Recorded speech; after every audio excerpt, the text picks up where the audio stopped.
সর্বশেষ যে লোকটা জান্নাতে যাবে তাকে আল্লাহ তাআলা জাহান্নামের আগুনে পোড়াতে পোড়াতে ছাই বানিয়ে ফেলবে। আল্লাহ বলবেন, জিব্রাইল যাও একটু দেখো, একটা মাত্র সেজদা দিয়েছে আমাকে, এরকম কাউরে পাওয়া যায় কিনা। বাটি চালান দিয়ে দেখো পাওয়া যায় কিনা। খুঁজে খুঁজে কাউরে পাবে না। আল্লাহ বললেন আবার দেখো, খুঁজে খুঁজে একজনকে পাবে। সামান্য ইমানের ছিটে ফোঁটা তার অন্তরে ছিল। আল্লাহ বলবেন, যেহেতু ছিটে ফোঁটা আছে, অনেক মায়ের খেয়েছে, ওকে বের করে জাহান্নাম থেকে বের করে একটা নির্ধারিত দূরত্বে রেখে দাও। রেখে দেয়া হবে, কিন্তু জাহান্নামের আগুনের লেলিহান শিখাতে তার গা ঝলসে যাবে। সে আল্লাহর ডেকে বলবে, মাবুদ তোমার কাছে আমি কিছু চাই না। জাহান্নাম থেকে তুমি আমাকে বের করেছো, জীবন নদীর পানি তুমি আমার গায়ের মধ্যে ঢেলে দিয়েছো, আমি আবার সজীবতা ফিরে পেয়েছি। আমি তোমার কাছে জান্নাত চাই না, শুধু নিরাপদ একটা দূরত্বে আমাকে রেখে আসো, যাতে জাহান্নামের আগুন আমারে কষ্ট দিতে না পারে। আল্লাহ, আমি কিন্তু তোমার কাছে জান্নাত চাই না। কি চাই না? কি চাই না? জান্নাত চাই না, কিন্তু জাহান্নামের আগুন আমারে কষ্ট দিচ্ছে, এতটা দূরত্বে রাখো যাতে জাহান্নামের আগুন আমার গায়ে না লাগে। আল্লাহ বললেন, ওকে রাখবো, কিন্তু আমার সাথে একটা কন্ট্রাক্টে যেতে হবে, যে এটা তোমাকে দিলে তুমি আর নতুন করে কিছু চাবা না। সে বলবে আমি রাজি, কন্ট্রাক্ট হয়ে যাবে। আল্লাহ জিব্রাইলকে বলবেন, যাও এমন দূরত্বে রাখো যাতে জাহান্নামের আগুন ওরে কষ্ট না দেয়। রেখে আসা হবে। অনেক দিন সে ওখানে আনন্দে থাকবে, আল্লাহ শুকরিয়া করবে। সে মনে মনে বলবে, বেঁচে গিয়েছি, আমি বেঁচে গিয়েছি, জীবনে আর কিছু চাই না, জাহান্নাম থেকে আমি বেঁচে গিয়েছি। অনেকদিন থাকার পরে মনে মনে ভাববে, পয়সা তো গেছি, কিন্তু নতুন করে একটু ট্রাই করে দেখি, জাহান্নামের সৌন্দর্যের দৃশ্য একটু চোখ দিয়ে অবলোকন করা যায় কিনা। সে আল্লাহরে ডেকে বলবে, আল্লাহ ইনদি সুআল, আমার একটা ফরিয়াদ আছে। কি ফরিয়াদ? আল্লাহ আগেই বলে রাখি, আমি কিন্তু জান্নাতে যেতে চাই না। আল্লাহ বলবেন, কি চাও? সে বলবে, আল্লাহ তোমার জান্নাতটা তুমি কত সুন্দর করে বানিয়েছো, আমি একটা নজর শুধু দেখতে চাই। জান্নাতের দরজার সামনে নিয়ে যদি আমারে বসিয়ে রাখো, দ্যাটস ইনাফ, আর কিছু চাই না। আর শুধু জান্নাতের দরজার সামনে। আল্লাহ বললেন, তুই না ওয়াদা করেছিস, তুই না চুক্তি করেছিস। সে বলবে, আল্লাহ আমারে হতভাগা বানাইয়া তোমার কি লাভ? সুবহানাল্লাহ পড়ে, আমারে তুমি হতভাগা বানিও না। আল্লাহ বলে, ঠিক আছে, আবার সিগনেচার কর যে জান্নাতের দরজার সামনে বসিয়ে দিলে আর কিছু চাবি না। সে সিগনেচার করে বলে, আমি চাবো না। আল্লাহ বললেন, জিব্রাইল বেচারারে ধরে জান্নাতের গেটের সামনে বসায় দে। এবার জান্নাতের গেটের সামনে বসে বসে জান্নাতের সৌন্দর্য দেখা শুরু করবে। সুবহানাল্লাহ। এমন সৌন্দর্য যেটা চোখ দিয়ে কেউ দেখে নাই, কান দিয়ে শোনে নাই। ওই সৌন্দর্য চোখে দেখে, কান দিয়ে আওয়াজ শোনে, মাগার ভোগ করতে পারে না। অন্তরে জ্বালা আছে না নাই? এয়ার কন্ডিশনের রুমে ঢুকতে না পারলেও, এয়ার কন্ডিশনের রুমের দরজার বাইরে দাঁড়ালেও এয়ার কন্ডিশনের রুমের একটা ঠান্ডা বাতাস গায়ে লাগে না? কথা বলেন তো। ও যখন জান্নাতের দরজার সামনে দাঁড়াবে, ওর গায়েও এরকম জান্নাতের ঠান্ডা বাতাসের হিমেল ছোঁয়া গাটাকে শীতল করে দিবে। ওই শীতল হয়ে যাওয়ার পরে আর তো সহ্য হবে না, আবার আল্লাহরে ডাকবে। মনে মনে ভাববে, আর একটু ট্রাই করি না, দোষ কি, আস্তে আস্তে অনেক দূর তো আগাইছি। সুবহানাল্লাহ কইবেন না? এবার আল্লাহরে বলবে, আল্লাহ ইনদি সুআল, আল্লাহ তুমি যদি কোনো বিষয়ে নতুন করে ডিসিশন নাও, তোমারে জিজ্ঞেস করার মতো কি কেউ আছে? আল্লাহ বলে, না, আমি তো সব রাজার বড় রাজা, মহারাজা, আমার উপরে তো কারো কথা চলে না। ওই হতভাগা লোকটা বলবে, আল্লাহ এত সুন্দর জান্নাত তুমি বানালাম, চোখ দিয়ে সৌন্দর্য দেখি, কান দিয়ে আওয়াজগুলো শুনি, হুর আর গেলমান হেঁটে বেড়ায়, এত সুন্দর জান্নাত চোখ দিয়ে দেখি, ঢুকতে পারি না, আমারে কষ্ট দিয়ে তোমার কি লাভ?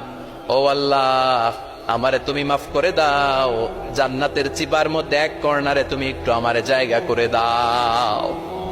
আল্লাহ বলবেন, ওয়াই হাক ইবনা আদম, তোর ধ্বংস হোক হে আদম জাত, মা আগতারাকা, তোর চেয়ে বড় গাদ্দার আমি আমার সৃষ্টিকুলে কাউরে দেখি নাই, কারণ তুই আমার সাথে চুক্তি করিস আর চুক্তি ভঙ্গ করিস। আল্লাহর রহমতের দরিয়ায় তখন জোশ খেলে যাবে।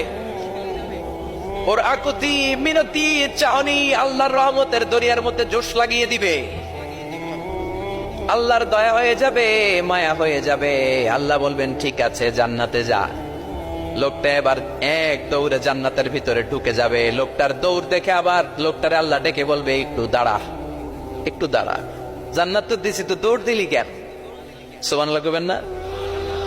লোকটি বলবে, আল্লাহ প্ল্যান তো আমি কম করি নাই, এত চেষ্টার ফলে আমি আসতে পারছি, আবার যদি তুমি বাইর করে দাও, এই জন্য একদম এমন চিপার মধ্যে লুকাবো যাতে তুমি আমার না দেখো। আবার আল্লাহর রহমতের দরিয়ায় জোশ খেলে যাবে, আল্লাহ কাছে ডাকবে, কাছে আয়, ও গোলাম তোর কি মনে চায় আমারে বল, আজকে তুই চাইতে থাক, আমি দিতে দিতে তোর মনের সব আশা পূরণ করে দেব। লোকটা খুশি হয়ে বলবে, আল্লাহ আমারে এটা দাও, বাড়ি দাও, গাড়ি দাও, নারী দাও, এটা দাও, ওটা দাও, একের পর এক চাইতে থাকবে, আল্লাহ সব তারে দিতে থাকবে। চাইতে চাইতে লোকটার সব চাওয়া যখন শেষ, সে বলবে, আল্লাহ আর আমার চাওয়ার কিছু নাই। আল্লাহ বলেন, নো, এত তাড়াতাড়ি যে তুমি খেলা শেষ করতে পারবা না মানুষ, আমার সাথে তোমার এই খেলা আরো লম্বা সময় চলতে হবে, তোমার অনেক কিছু চাইতে হবে। তুই আজকে চাইতে চাইতে তোর সব চাও আমার কাছে বলবি, আর আমি দিতে দিতে তোর জীবন ধন্য করে দেব। সে আবার চাইতে শুরু করবে, আল্লাহ এটা দাও, ওটা দাও, ওটা দাও, আল্লাহ দিতে দিতে সব দিবে। এরপরে বলবে, আল্লাহ মাফও চাই, দোয়াও চাই, আর চাওয়ার কিছু নাই। আল্লাহ বলবেন, তাই ঠিক আছে, তোরে আমি জান্নাতে ঢুকাই দিলাম, তবে মনে রাখিস তোর জান্নাতটা হবে সবচেয়ে ছোট জান্নাত, আর তোর জান্নাতটা হবে এই পৃথিবীর 10 গুণ। চিল্লা এখন সুবহানাল্লাহ। বুখারীর বর্ণনা, আখিরু মান দাখালাল জান্নাত, যে লোকটা সর্বশেষ অনেক মাইর খাইয়া রিমান্ডে থাকার পরে জান্নাতে ঢুকবে, তার জান্নাতটা যদি পৃথিবীর 10 গুণ হয়, তাহলে আমাদের সবাইরে ফেরদাউসে ঢুকাতে আল্লাহর কোনো সমস্যা আছে? চিল্লায় বলেন, সমস্যা আছে? এজন্য আমরা আল্লাহর কাছে কোন জান্নাত চাই? কথা বলেন। রব্বুল আলামিন বলেন, ওয়াসিকাল্লাযীনা ইত্তাকাউ রাব্বাহুম ইলাল জান্নাতি যুমারা হাত্তা ইযা জাউহা ওয়া ফুতিহাত আবওয়াবুহা ওয়া ক্বালা লাহুম খাযানাতুহা সালামুন আলাইকুম তিবতুম ফাদখুলুহা খালিদিন। সুবহানাল্লাহ পড়েন। আমরা এবার জান্নাতে ঢুকবো। সব জান্নাতীদেরকে নিয়ে আল্লাহ তাআলা বলবেন, ও ফেরেশতারা, আমার জান্নাতীদেরকে তোমরা ওয়েল রিসেপশন দিয়ে, রেড কার্পেট রিসেপশন, লাল গালিচার সংবর্ধনা দিয়ে জান্নাতে নিয়ে যাও। ফেরেশতারা পেছন থেকে আল্লাহকে যারা ভয় করে জান্নাতের উপযুক্ত হয়েছে সবাইকে নিয়ে জান্নাতে ছুটবে। অমিয়া, কোন প্রোগ্রামে যদি মন্ত্রী আসে, মেম্বার অফ দ্য পার্লামেন্ট আসে, কিংবা প্রধানমন্ত্রী আসে, ওনার শুভাগমন উপলক্ষে আমরা অনেকগুলো ওয়েলকামিং রিসেপশন গেট বানাই না? কথা বলেন। সুজানগরে বোধে বানায় টানায় না? আজকের মাহফিলের তো কয়েকটা গেট দেখলাম আমি, বানাই না আমরা? ওয়েলকামিং রিসেপশন গেট জান্নাতীদের জন্য এরকম। আপনারা যারা ফেরদাউসে ঢুকবেন, আপনাদের জন্য এরকম ওয়েলকামিং রিসেপশন গেট থাকবে। ফেরেশতারা জান্নাতীদেরকে হাঁকিয়ে হাঁকিয়ে নিয়ে চলবে, আহলান ওয়া সাহলান মারহাবান বিকুম, কংগ্রাচুলেশন, আসেন আসেন আমরা সবাই মিলে জান্নাতে যাই। জান্নাতীরা আনন্দের চোটে ছুটবে আর ছুটবে, ছুটতে ছুটতে ছুটতে ছুটতে হঠাৎ করে বিশাল একটা ওয়েলকামিং রিসেপশন গেট পেয়ে যাবে। এই গেটটা যে কত সুন্দর আমি বর্ণনা দিয়ে বুঝাতে পারবো না। এই গেটের আশেপাশে ডানে বায়ে থাকবে অসাধারণ পরিবেশ, ফুলের বাগান, নাচ নেয়ামতে ভরপুর, রিফ্রেশমেন্ট, ফুড আইটেম, খাবার দাবারে ভরপুর, এত চমৎকার জায়গা। এই জায়গাটারে জান্নাতীরা দেখে জান্নাত মনে করে ওইখানে বসে যাবে। জান্নাতীরা মনে করবে এটাই জান্নাত।